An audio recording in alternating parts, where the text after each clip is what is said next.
Shalom jemaat yang terkasih di dalam Tuhan Yesus Kristus. Berjumpa kembali kita di dalam Renungan Harian GKI Kebonjati bersama saya Frida. Dan berikut renungan harian kita, mari kita mendengarkan dan merenungkan di dalam satu hari ini. Bapak Ibu yang terkasih di dalam Tuhan Yesus Kristus, mengakui kesalahan adalah salah satu hal yang perlu diingat ketika tentunya kita melakukan kesalahan. Akan tetapi, teori tersebut terkadang tidak mudah untuk kita lakukan.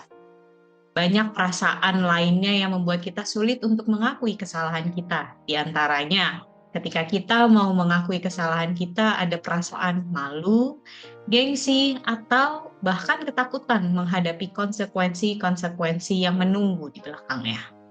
Tentu sebagai manusia, kita memiliki banyak akal untuk tidak mengakui kesalahan kita. Banyak cara yang kita pikirkan. Terkadang akan ada yang berkelit, menyangkal, membuat cerita baru, atau bahkan kita bisa menyalahkan orang lain akan kesalahan kita sendiri. Akan tetapi pada hari ini, setelah semua itu kita lewati, kita akan berpikir, akankah hidup kita menjadi selesai dan kita menjadi lega akan kesalahan yang tidak kita akui? Apakah kita akan menjalani kehidupan sehari-hari dengan tenang saja ketika kita tidak mengakui kesalahan kita?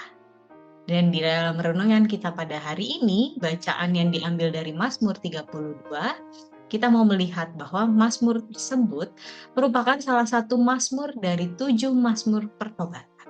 Dan ketujuh Mazmur itu ialah dari pasal 6, 38, 51, 102, 130, dan 143. Dan ketujuh Mazmur tersebut merupakan Mazmur tobat. Namun, memiliki pengalaman yang berbeda-beda.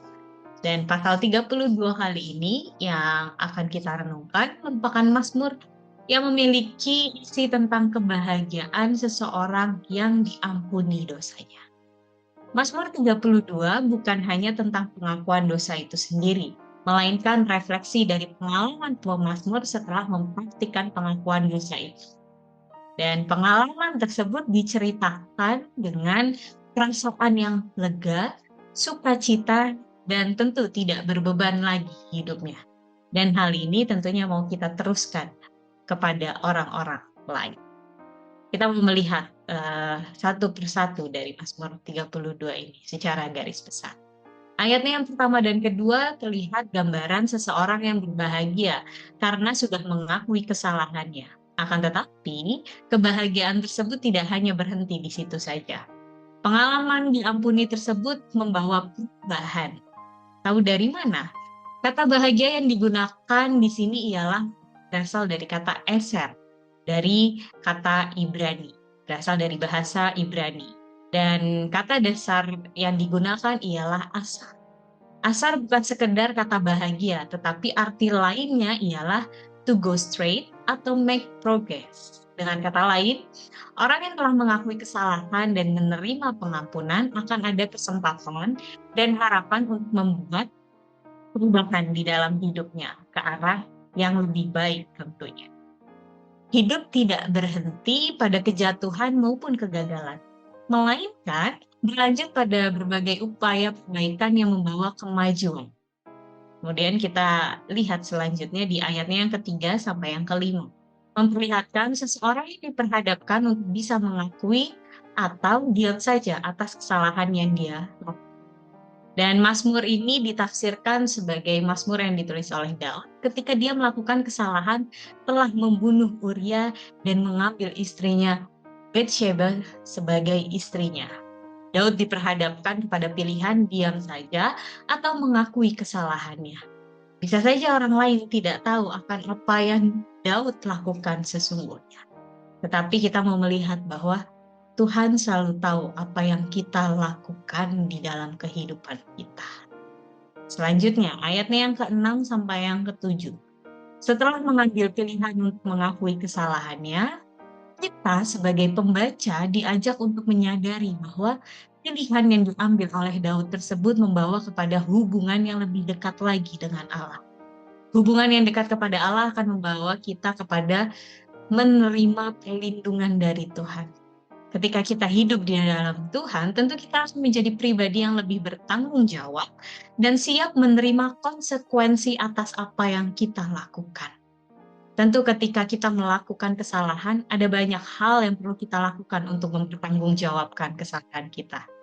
Dan Tuhan tidak akan meninggalkan kita di dalam setiap fase kehidupan kita, bahkan ketika kita mempertanggungjawabkan kesalahan kita. Tuhan setia ketika kita menjalani kehidupan kita. Selanjutnya, ayat 8-9. Pasal ini memperlihatkan kepada kita sisi manusia Daud sesungguhnya, yang jatuh dalam kesalahan. Hal ini memperlihatkan bahwa Daud yang selalu digambarkan sebagai tokoh besar, raja yang besar dan disertai oleh Allah selalu juga pernah melakukan kesalahan. Akan tetapi kita mau belajar. Hal yang terpenting ialah Daud mau berbalik dari kesalahannya dan mengambil banyak pelajaran dari kesalahannya tersebut. Dan pada akhirnya, Daud menemukan hikmat dari kesalahan yang dia lakukan. Dan yang terakhir, ayat 10-11. Ketika seseorang berbalik dan mau kembali ke dalam Tuhan, berjalan bersama Tuhan, pada akhirnya akan dikelilingi oleh kasih setia Tuhan. Dan pada akhirnya akan hidup dalam sukacita dan bersorak-sorai. Melalui kisah hidup Daud, kita bisa belajar bahwa setiap orang terkadang jatuh dalam kesalahan dan mendapat godaan untuk mau mengakui atau tidak.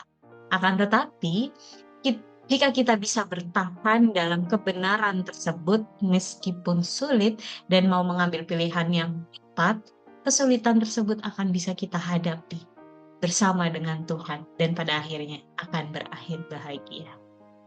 Belajar dari kisah Daud, kita pun pasti pernah melakukan kesalahan. Dan pada akhirnya pilihan ada di tangan kita. Kita mau mengakuinya dan meminta ampun kepada Tuhan, atau kita memilih untuk diam saja. Pilihan ada di dalam tangan Bapak, Ibu, dan Saudara sekalian.